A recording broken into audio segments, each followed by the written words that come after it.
Hello' everyone, কি খবৰ আপোনালোকৰ? আজি বহুত দিনৰ পিছত আমি ফুৰিবলৈ বুলি ওলাই গ'লোঁ। মা, মই, মামী আৰু মামা আমি চাৰিওটা গৈছিলোঁ। তাৰপিছতে অনুপম দাই গাড়ী চলাবলৈ উঠি ল'লে। আমি গৈ তিতাবৰ পালোঁগৈ। তিতাবৰত যোনটো ঠেঙাল কছাৰী মিউজিয়াম আছে তাত চাবলৈ গৈছিলোঁ। প্ৰথমে মামায়ে টিকেট লৈ ল'লে। তাৰপিছত আমি ভিতৰলৈ সোমাই গ'লোঁ। আমি যাওঁতে আমাৰ 7টামান বাজিলে, সেইবাবে আন্ধাৰো হ'ল। ফটোবোৰ ইমান স্পষ্টকৈ অহা নাই। তাৰপিছতে ভিতৰত ফুৰিলোঁ মেলিলোঁ। ভিতৰত ফটো মাৰিবলৈ নিদিয়ে একচুৱেলি।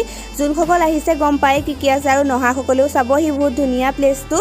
তেনেকৈ ঠেঙাল কছাৰী সকলোবোৰ কছাৰী জনজাতি বস্তুবোৰ ইয়াত ধুনীয়াকৈ সজাই মেলি থৈছে। তাৰপিছত এইফালে হণ্টেড হাউচ এটাও আছিলে। মাহঁতৰ যিহে ভয়, কোনেও চাবলৈ নগ'লে, ময়ো সেইবাবে যাবলৈ নাপালোঁ।